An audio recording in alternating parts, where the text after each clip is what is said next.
Ciao a tutti e benvenuti a Drinkerland! Io sono Drinky, il vostro barman virtuale. Siete pronti a scoprire la ricetta di questo cocktail? Però prima un breve accenno a storia, curiosità e abbinamenti.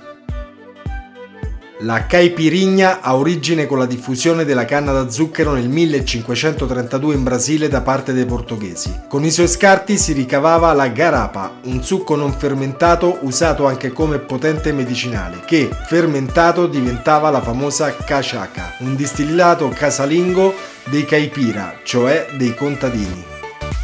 La caipirinha è uno dei grandi cocktail classici del mondo, oltre alla bevanda nazionale del Brasile. Il suo ingrediente principale è protetto dalla legge come patrimonio nazionale. In Brasile, tra gli abbinamenti della caipirinha con i cibi, troviamo anche dei gamberi marinati nel lime, quelli laccati e cosparsi di coriandolo e sale, e persino come il liquore per accompagnare la frutta esotica. Gli ingredienti per preparare questo cocktail sono 50 ml di cachaca, mezzo lime, 2 cucchiaini di zucchero di canna. Per preparare questo cocktail dovrete, per prima cosa, tagliare il lime in 4 spicchi e metterlo in un bicchiere capiente con lo zucchero di canna. Poi aggiungere la cachaca e pestare vigorosamente per farne uscire il succo. Mescolare bene e aggiungere del ghiaccio spezzettato fino a riempire il bicchiere. Infine guarnire con uno spicchio di lime e servire.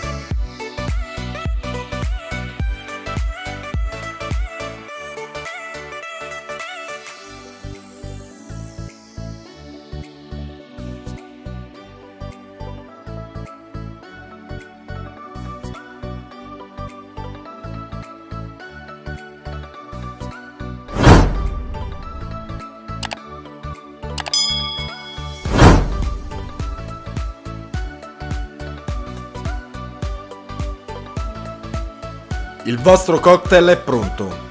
Mi raccomando, bevete con moderazione e mai prima di mettervi alla guida. Se questo video vi è piaciuto, iscrivetevi al canale e attivate la campanella.